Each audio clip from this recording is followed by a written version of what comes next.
har vi kraftfingerne. De er rigtig gode til at bruge til wellness-massage og køre ned over ryggen.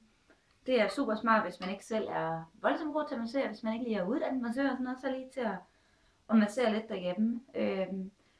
Men hvis man er uddannet massør, kan man også sagtens bruge dem i sin klinik. Det aflaster håndledene utrolig meget, og er rigtig god til at lave nogle rigtig dejlige massagetag, uden at lægge særlig mange kræfter i. Jeg prøver lige at demonstrere det.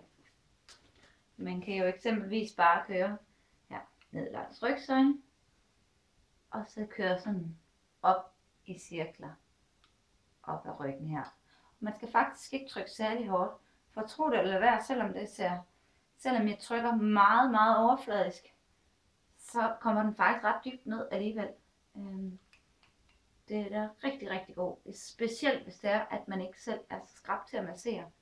Så gør den altså lige noget ekstra, så det bare føles fantastisk for den, der ligger på briksen.